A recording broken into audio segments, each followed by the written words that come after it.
أعوذ بالله من الشيطان الرجيم بسم الله الرحمن الرحيم فاذكروني أذكركم واشكروا لي ولا تكفرون صدق اللہ۔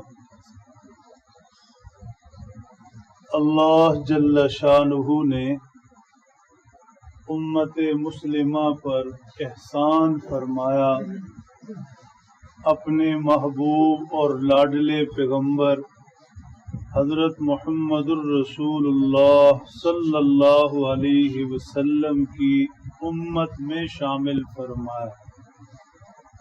بیت اللہ شریف انوار و برکات کا خزانہ اس امت کو قبلہ کے لیے دیا، اپنی روحانی نعمتیں اس امت پر پوری فرمائی اور اسے راہ ہدایت بخشی۔ فرمایا ہمارے ان احسانات کے بدلے میں تمہیں چاہیے فاذکرونی، ہمیں یاد کرو۔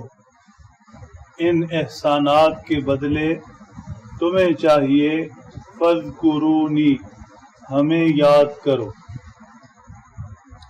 ایک ہوتا ہے اللہ کو یاد کرنا، قرآن پاک کی تلاوت سے، ذکر و اذکار تسبیحات سے، بلا شبہ بہت بڑی نعمت ہے۔ حدیث قدسی ہے، اللہ جل شانہ فرماتے ہیں ہم اس وقت تک اپنے بندے کے ساتھ ہوتے ہیں جب تک اس کے ہونٹ ہماری یاد میں ہلتے رہتے ہیں۔ ہم اس وقت تک اپنے بندے کے ساتھ ہوتے ہیں جب تک اس کے ہونٹ ہماری یاد میں ہلتے رہتے ہیں۔ اللہ کی یاد جسے نصیب ہو جائے بہت بڑی دولت۔ اور دوسری چیز اللہ کو یاد رکھنا۔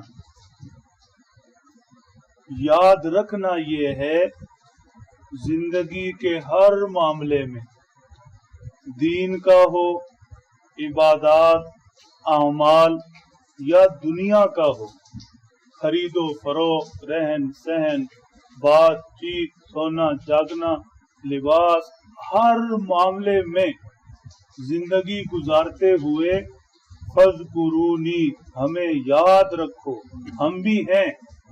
ہمیں یاد رکھو کا مطلب ہم بھی ہیں۔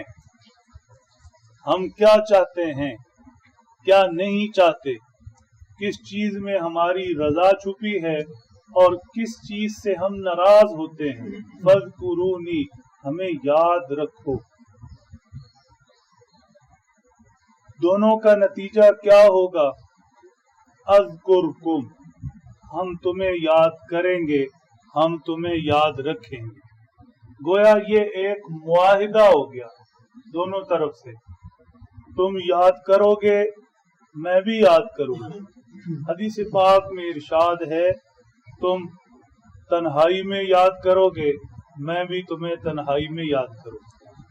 تم لوگوں کے درمیان یاد کرو گے میں تم سے بہتر مجلس میں تمہیں یاد کروں گا، یعنی فرشتوں کے سامنے تمہارا ذکر کروں گا۔ اور تم مجھے زندگی کے ہر معاملے میں یاد رکھو گے تو میں بھی تمہیں یاد رکھوں گا، مطلب کہ میں اپنی نعمتوں سے تمہیں نوازتا رہوں گا، میں اپنے احسانات سے تمہیں نوازتا رہوں گا۔ زندگی کے کسی بھی موڑ پر تمہیں میری ضرورت پڑی، تمہارے لب ہلانے سے پہلے میں تمہاری ضرورت پوری کروں گا۔ کسی مشکل میں پڑو گے میں راستہ دوں گا، بیماری میں پڑو گے مانگنے کی ضرورت نہیں، خود سے شفا دوں گا۔ کسی بھی معاملے میں جب بھی تمہیں میری ضرورت پڑی، مانگنا بعد کی باتیں ہیں، میں یاد رکھوں گا کہ میرا بندہ اس وقت کس حالت میں، جیسے ہم کسی کو تاکید کے لیے کہہ دیتے ہیں کہ بھائی یاد رکھنا، دھیان رکھنا۔ کیا مطلب کہ یہ ذرا مشکل وقت آنے لگا ہے یا ممکن ہے مجھے ضرورت پڑ جائے تو یاد رکھنا۔ ارشاد فرمایا مجھے یاد کرو میں یاد کروں گا، مجھے یاد رکھو میں تمہیں یاد رکھوں گا، واشکروا لی ولا تکفرون، میرا شکر ادا کرو اور میری ناشکری سے بچو۔ ایک زبانی شکر ہوتا ہے، زبان سے کہیں الحمدللہ الحمدللہ، یہ زبانی شکر ہے۔ اور زبانی ناشکری، اللہ نے کچھ نہیں دیا، اللہ نے کچھ نہیں دیا، میرے پاس تو کچھ ہے ہی نہیں، میں تو شروع سے ہی ایسا ہوں، میرے حال پر تو اللہ کو رحم آتا ہی نہیں، یہ زبان سے شکر ہے اور ناشکری ہے۔ فرما زبان سے شکر ادا کرو اور زبان سے ناشکری سے بچو۔ اور ایک شکر ہوتا ہے عمل کے ذریعے، عمل کے ذریعے، وہ یہ ہے صرف العبد جمیع ما انعم اللہ علیہ، جو اللہ نے دیا اسے ٹھیک خرچ کرے، یہ عملی شکر ہے۔ ناشکری سے بچو، مطلب جو اللہ نے دیا اسے ٹھیک خرچ نہ کرے۔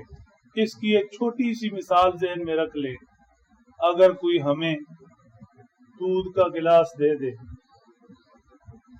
یا شربت کا گلاس یا پانی کا گلاس ہمیں دے دے، ایک تو یہ ہے کہ ہم زبان سے اسے کہیں شکریہ جزاک اللہ، اور ایک شکر یہ ہے کہ ہم اس کی دی ہوئی چیز کو صحیح استعمال کریں، دودھ پینے کے لیے ہم پی لیں، پانی پینے کے لیے ہم پی لیں۔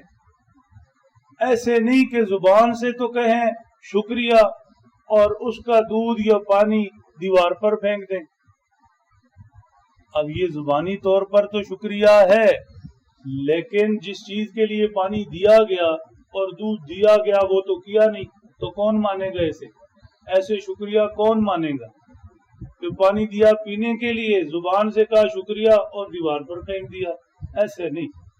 تو فرمایا زبان سے بھی ہمارا شکر ادا کرو، ہر نعمت پر الحمدللہ الحمدللہ، اور عملی طور پر بھی شکر ادا کرو کہ جو نعمت دی اسے صحیح معنی میں صرف کرو۔ پیسہ دیا صحیح جگہ پہ لگاؤ، جان دی صحیح جگہ پہ لگاؤ، آنکھوں کا نور دیا صحیح جگہ پہ لگاؤ، سننا بولنا یہ ساری نعمتیں دی صحیح جگہ پہ لگاؤ، اولاد دی صحیح تربیت کرو، یہ عملی شکر ہے۔ اللہ ہمیں بھی یہ نعمتیں نصیب فرمائے۔